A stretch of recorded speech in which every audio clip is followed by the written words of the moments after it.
ቅዱስ አንቲዎስ።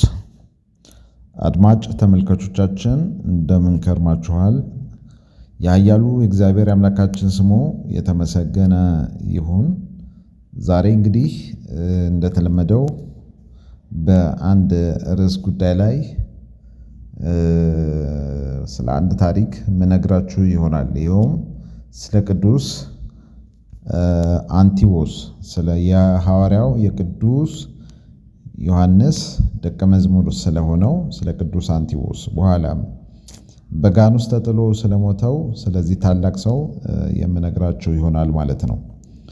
ከዛ በፊት ግን ሁላችሁም እንደተለመደው ሁላችሁም ቅን የሆናችሁ ክርስቲያኖች በሙሉ ሰብስክራይብ፣ ላይክ፣ ኮመንት አድርጉኝ ዘንድ በኃያሉ በእግዚአብሔር ስም የምጠይቃችሁ ይሆናል ማለት ነው።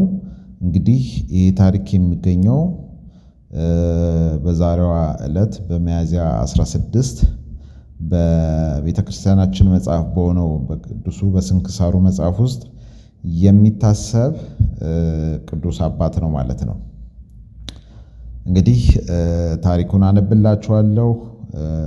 ለእኔም እግዚአብሔር አምላካችን ይረዳኝ ዘንድ እናንተም ደግሞ ሙሉን ታዳምጡና በረከቱን ታገኙ ዘንድ የአምላካችን እግዚአብሔር መልካም ፈቃዱ ይሁንልን ማለት ነው። እንግዲህ ቃሉን አነብላችኋለሁ። አንድ አምላክ በሚሆን በአብ በወልድ በመንፈስ ቅዱስ ስም ሚያዝያ 16 በዚች ቀን የበአርማ አገር ኤጲስቆጶስ ቅዱስ አንቲዎስ በሰማዕትነት አረፈ። እርሱም የመለኮትን ነገር ለሚናገር ለወንጌላዊ ዮሐንስ ረዱ ነው። እርሱም ከአይሁድ ወገን በግዛቱ ውስጥ አንድ ሰው የማይታይ እስከ አልሆነ ድረስ አይሁድን ያጠፋቸውና ኢየሩሳሌምንም ባፈረሳት በአስቢያኖስ ልጅ በግማትያኖስ ዘመን ነበረ። ከእስራኤል መንግሥት ትውልድ ያላቸው ብዙዎች ገደላቸው። ለመንግሥቱ ለራሱ ስለፈራ ነው። የክብር ባለቤት ክርስቶስ አምላካቸውና ንጉሣቸው ድል አድራጊና እነርሱን ወገኖቹ እንደሆኑ ክርስቲያኖች ይናገራሉና ስለዚህም ከአማንያን ብዙዎችን ገደለ። ወንጌላዊ ዮሐንስ ከእርሱ ሸሸ። የዮሐንስ ልጅ በሮሜ ከተማ ታስሮ ሳለ ወደ ኢየሩሳሌም ጭፍራ ልኮ የይሁዳን ተወላጆች ወደ እርሱ አስመጣቸው። የክብር ባለቤት ስለሆነ ክርስቶስ መንግሥትና በጠየቃቸው ጊዜ ክርስቶስ ሰማያዊ ንጉሥና በሰማያት የሚኖር እንደሆነ ሕያዋንና ሙታን ሊፈርድ ለሁሉ እንደየሥራው ሊከፍለው ዳግመኛ ይመጣ ዘንድ እንዳለው አስረዱት። ይህንንም ሰምቶ እጅግ ፈራ። ክርስቲያኖችን ማሰቃየቱን ተዋቸው። ቅዱስ አንቲዎስን ግን የክብር ባለቤት ክርስቶስን ሊያስክደው ሽቶ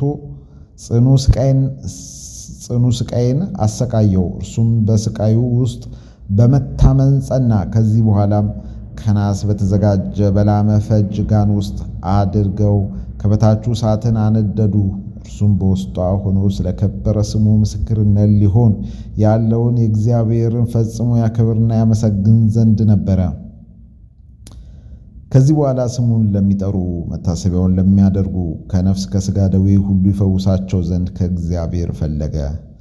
ከዚህ በኋላ ከነሐስ በተሠራው በላመ ፈጅ ውስጥ የምስክርነቱን ተጋድሎ ፈጽሞ ነፍሱን ሰጠ።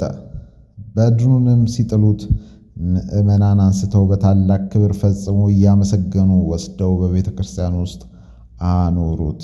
እርሱም አስቀድሞ በግዞት ቤት ሳለ ከወንጌላዊ ዮሐንስ ዘንድ የሚያጽናናውን የሚያረጋጋው ቸር ጠባቂ እረኛና ታማኝ አገልጋይ ካህን የሚለውን መልእክት ወደ እርሱ መጣ።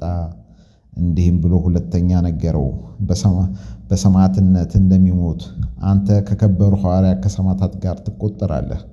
ደግሞም ከሥጋው ጣፋጭ የሽቱ ቅባት እንደሚፈርስ ስለ እርሱ ተነገረ። እርሱ መዓዛው እጅግ ጣፋጭ ሆነ። በእምነትም ለሚሻው ሁሉ እስከ ዛሬ ጠቃሚ የሆነ ነው። በረከቱ ከእኛ ጋር ለዘላለሙ ይኑር አሜን።